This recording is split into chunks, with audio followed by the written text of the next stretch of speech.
नमस्कार दोस्तों, आपका स्वागत है हमारे चैनल पर। दोस्तों, हिंदू धर्म ग्रंथों के अनुसार ब्रह्मा जी ने सृष्टि की रचना के बाद समय को 4 युगों में विभाजित कर दिया था, जिन्हें सतयुग, त्रेता युग, द्वापर युग और कलयुग के नाम से जाना जाता है। हिंदू ग्रंथों की माने तो इस समय का आरंभ सतयुग से हुआ और कलयुग पर आकर ये खत्म हो गया, और जब कलयुग समाप्त होता है तो फिर से सतयुग शुरू हो जाता है, और ये कलयुग और सतयुग का चक्र निरंतर चलता रहता है।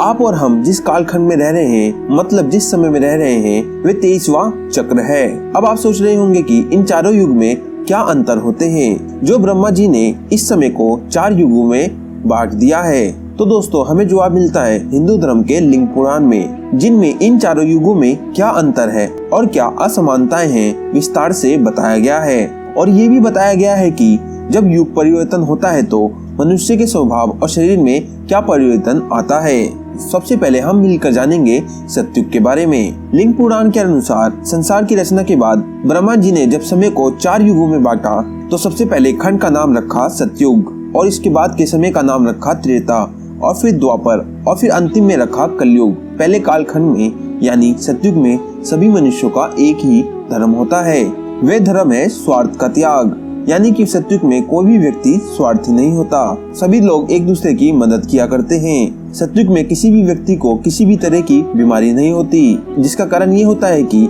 सतयुग में मनुष्य अपनी सभी इंद्रियों को संयम में रखता है, कोई किसी के गुणों में दोष नहीं देखता। इतना ही नहीं, सतयुग के लोग कभी भी दुखी नहीं होते, जिसकी वजह से उनकी आंखों से कभी भी आंसू नहीं निकलता।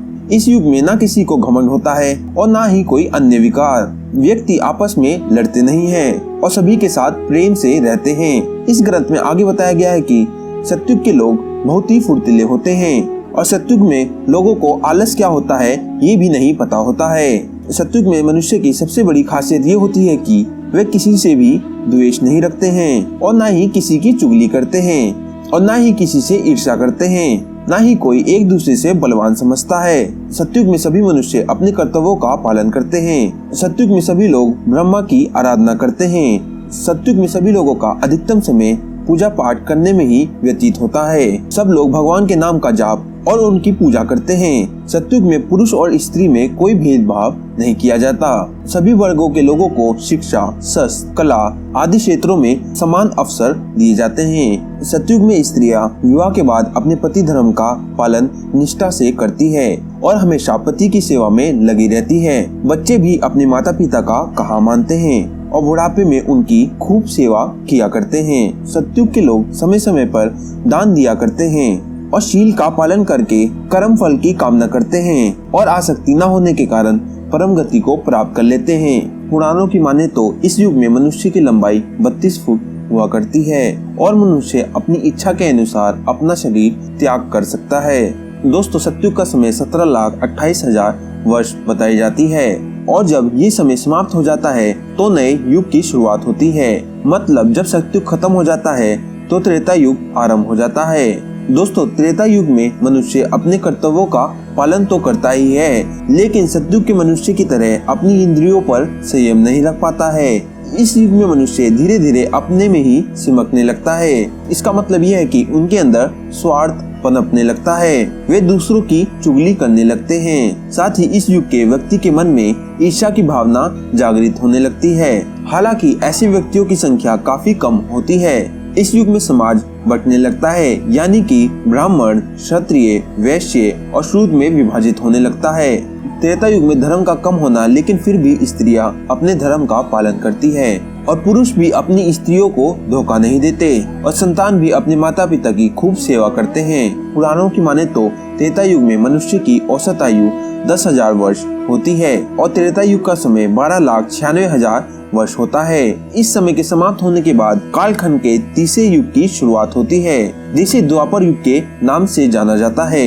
लिंग पुराण के अनुसार द्वापर युग में मनुष्य अपने कर्तव्यों से दूर होने लगता है, यानी कि वो स्वार्थी होने लगता है। इस युग में सांसारिक सुखों को प्राप्त करने के लिए मनुष्य कई तरह के पाप करने लगता है और धर्म को त्याग देता है। जैसे जैसे इस युग का समय आगे बढ़ता है, वैसे मनुष्य काम, क्रोध, लोभ, ईर्ष्या जैसे दुर्गुण से ग्रस्त होने लगता है। इस युग में लोगों की पहचान उनके कर्म से नहीं बल्कि उनके जन्म से की जाती है, जैसे कलयुग में की जाती है। इसका मतलब ये कि इस युग में ब्राह्मण का बेटा ब्राह्मण, क्षत्रिय का बेटा क्षत्रिय, वैश्य की संतान वैश्य और शूद्र की संतान शूद्र ही कहलाती है।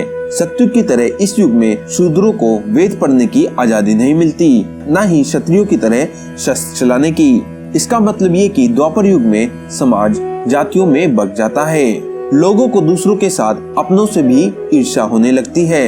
द्वापर युग का व्यक्ति स्त्रियों को अपनी संपत्ति समझने लगता है। इस युग का मनुष्य अपनी इंद्रियों पर संयम नहीं रख पाता, जिस वजह से समाज में कई तरह के अधर्म होने लगते हैं। इस युग में स्त्रियों की इज्जत के साथ खेला जाता है और संतान भी अपने माँ बाप की आज्ञा का पालन नहीं करती। दोस्तों, यही सारी वजह थी कि इस युग में महाभारत जैसा महायुद्ध भी हुआ।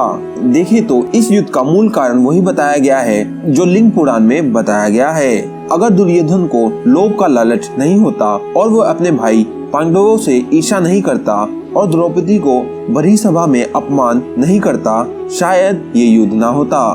खैर दोस्तों, पुराणों की माने तो इस युग में मनुष्य की आयु 1000 वर्ष हुआ करती है और इस युग का समय 8,64,000 वर्ष होता है। त्रेता युग समाप्त होने पर कलयुग का आरंभ होता है। दोस्तों, कलयुग के मनुष्य कैसे होते हैं, इसे जानने से पहले आपको ये जानना आवश्यक है कि आखिर युग के हिसाब से मनुष्य में परिवर्तन कैसे होते हैं। दरअसल सतयुग में धर्म के 4 पैर होते हैं और त्रेता युग में 3 और द्वापर युग में 2 और कलयुग में सिर्फ 1 ही पैर रह जाता है। धर्म के लोग कम होने के कारण मनुष्य की प्रवृत्ति में बदलाव होने लगते हैं, जिसकी वजह से मनुष्य में युग के हिसाब से काम क्लेश, शरीर रोग तथा द्वंद्व बढ़ने लगता है। इसी तरह मनुष्य वेद शास्त्रों को त्यागने लगता है और अंतिम कालखंड यानी कि कलयुग जब आता है, कलयुग में मनुष्य साधु संत और तपस्वियों का वध करने लगता है। इस युग में मनुष्य अधार्मिक, अनाचारी, महाक्रोधी और अल्प बुद्धि वाले होते हैं। इस युग में सभी अपने कर्तव्य से मुंह मोड़ लेते हैं, जैसे कि ब्राह्मण वेद पढ़ना छोड़ देते हैं, क्षत्रिय प्रजा की रक्षा नहीं करते, लोग गर्भ में ही लड़कियों को मार देते हैं। इस युग में चोर प्रवृत्ति के लोग भोली भाली प्रजा पर शासन करते हैं। इस युग में लोग तप और यज्ञ के फल को भी बेच डालते हैं। कलयुग की स्त्रियां हो या पुरुष, कोई भी अपने धर्म का पालन नहीं करता है। इस युग में स्त्रियों का सम्मान ना के बराबर किया जाता है। काम, क्रोध और स्वार्थ में वृद्धि होने के कारण हिंसा की घटनाएं बढ़ने लगती हैं। लोग एक दूसरे से लड़ने लगते हैं, एक दूसरे की हत्या करने लगते हैं और अपने माता पिता की सेवा भी नहीं करते और यहाँ तक कि उनका हाल भी नहीं पूछते।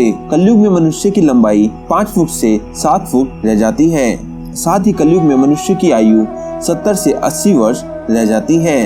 दोस्तों, आप सोच रहे होंगे कि युग के परिवर्तन के साथ मनुष्य की लंबाई और आयु कम क्यों हो जाती है। तो दोस्तों, मैं आपको बता दूं कि लिंग पुराण में बताया गया है कि जैसे जैसे युग परिवर्तन होता है वैसे वैसे मनुष्य प्रकृति से दूर हो जाता है और भोग विलास में लीन हो जाता है, जिसकी वजह से मनुष्य का शरीर कई तरीके के रोगों से घिर जाता है और मनुष्य में काम, क्रोध, लोभ जैसे तामसिक गुण बढ़ जाते हैं और वे क्रोध और चिंता के सागर में डूब जाता है, जिस वजह से समय के साथ साथ मनुष्य की लंबाई और आयु कम होने लगती है। इस पुराण में कलयुग की अवधि 4,32,000 वर्ष बताई गई है। जब ये समय समाप्त हो जाता है तो फिर से सतयुग का आरंभ हो जाता है। चारों युगों में कलयुग को सबसे श्रापित युग बताया गया है। लेकिन दोस्तों, कलयुग की सबसे बड़ी खासियत ये है कि कलयुग में सिर्फ एक दिन किया हुआ धर्म सतयुग में 10 वर्ष, त्रेता में 1 वर्ष और द्वापर में 1 माह किए गए धर्म के बराबर होता है। इसलिए कलयुग में हरि का नाम मात्र लेने से ही